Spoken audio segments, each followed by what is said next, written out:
Hello दोस्तों, welcome to my YouTube channel Diksha law success mirror. दोस्तों actually आज मेरा थोड़ा सा गला ख़राब हो गया है, लेकिन फिर भी मैंने कोशिश किया हुआ है वीडियो बनाने का, तो ध्यान दें। दोस्तों मैंने अपने पिछले वीडियो में निकाह का पार्ट 2 डाला था, जिसमें मैंने सुन्नी निकाह के प्रकार बताए थे।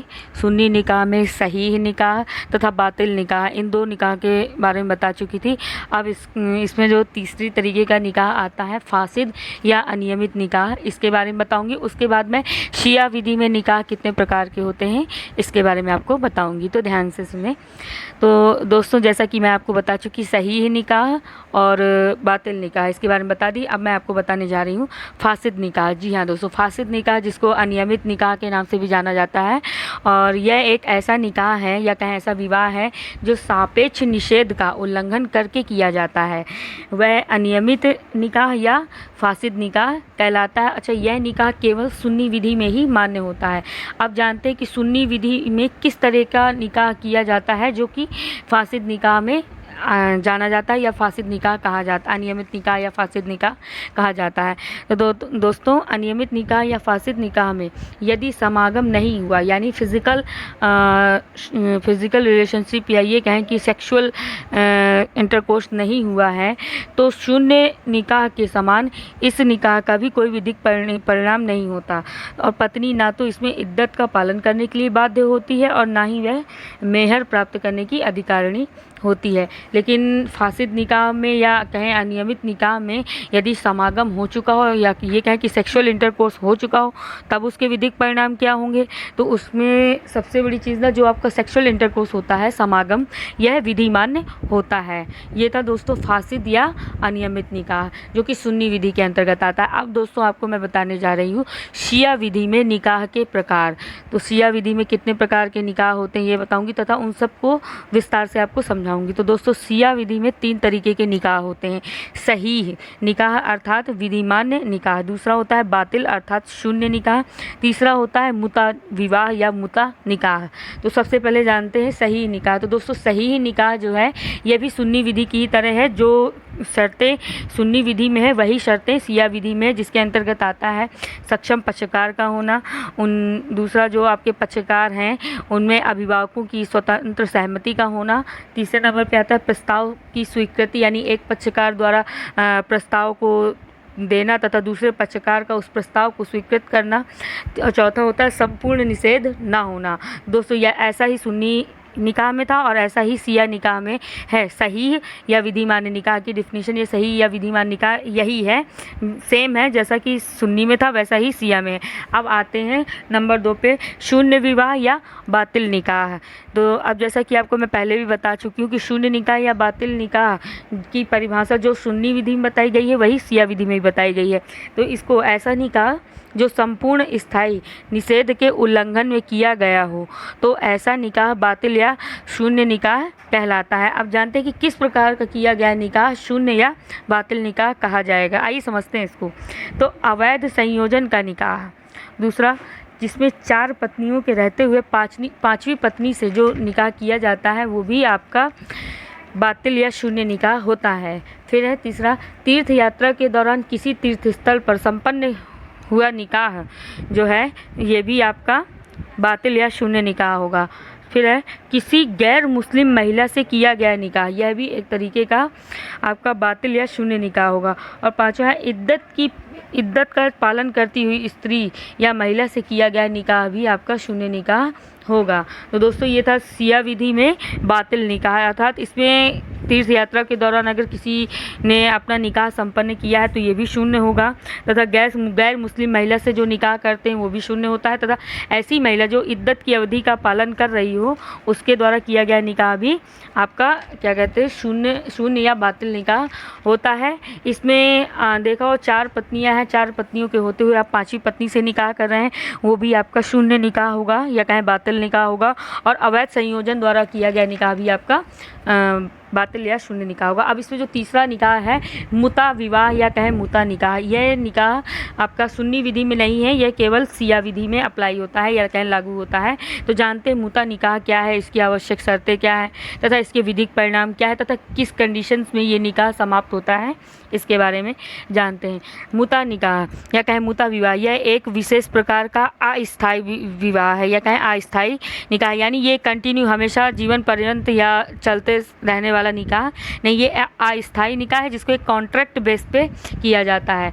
इसको मुता निकाह जो है इसे अथना अंसारिया व शिया विधि ही मान्यता देती है, यानी मुता निकाह केवल असना अंसारिया व शिया विधि में ही मान्य है, किसी अन्य शाखा में यह विवाह मान्य नहीं है।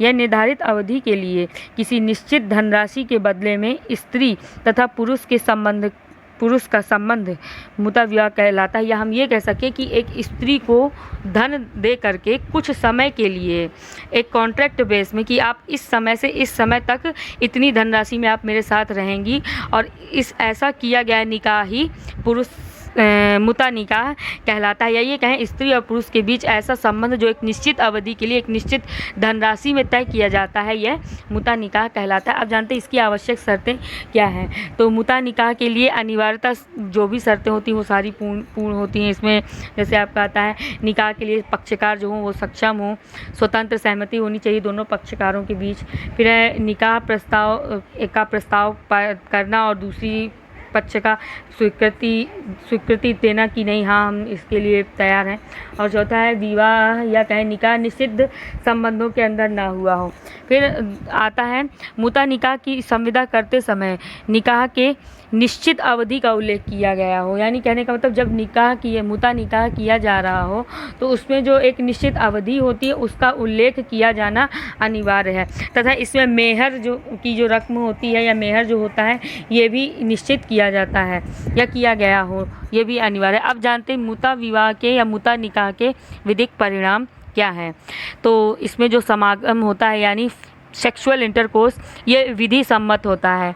इसमें जो उत्पन्न इस दौरान यानी कि मुता विवाह के दौरान जो संतानें उत्पन्न होती हैं वो भी धर्मज होती हैं, और संतानों को अपने माता पिता की संपत्ति का उत्तराधिकार भी माना जाता है तथा पति पत्नी हाँ इसमें जो विधिक परिणाम एक सबसे बड़ा विधिक परिणाम ये होता है जो बाकी निकाह में नहीं होता, इसमें पति पत्नी एक दूसरे के उत्तराधिकारी नहीं होते हैं।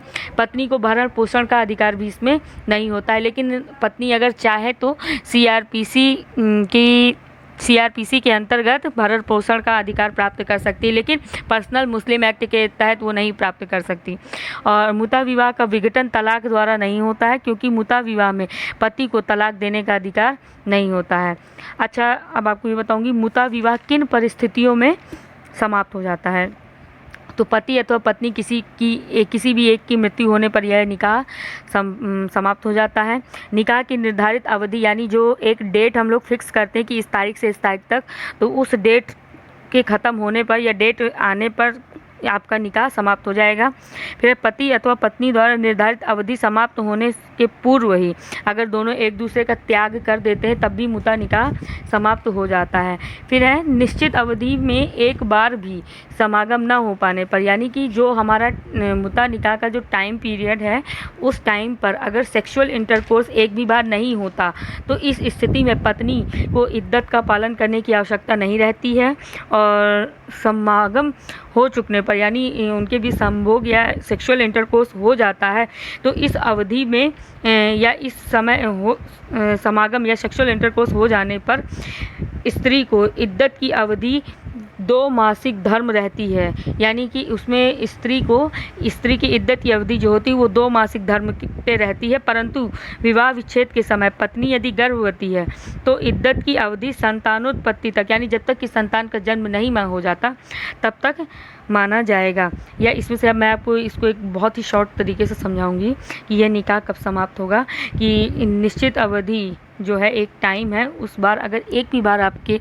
पति पत्नी के बीच मुता विवाह में एक निश्चित अवधि है, उस अवधि को अवधि के समाप्त होने में, मतलब कि एक भी बार आपका सेक्सुअल इंटरकोर्स अगर नहीं होता है तो जो पत्नी है वह इद्दत की अवधि पालन करने के लिए मतलब ज़रूरी नहीं है कि वो इद्दत की अवधि का पालन करे। दूसरा, यदि उनके बीच सेक्सुअल इंटरकोर्स हुआ है तो वह इद्दत की अवधि का पालन 2 मासिक धर्म तक, यानी जो उसका मंथली पीरियड आता है उस पीरियड के 2 मासिक धर्म के तक वो इद्दत की अवधि का पालन करेगी। परंतु विवाह विच्छेद के समय यदि पत्नी गर्भवती है तो फिर वह इद्दत की अवधि का पालन तब तक करेगी जब तक कि संतान का जन्म नहीं हो जाता।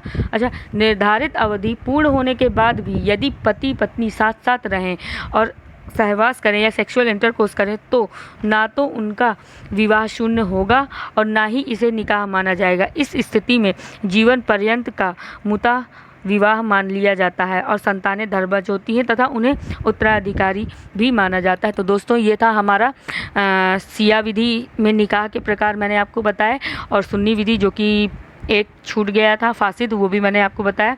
दोस्तों, इसका अगला पार्ट मैं आपको बाद में बताऊंगी। जैसा भी लगा हो कमेंट करके ज़रूर बताएं। Thank you.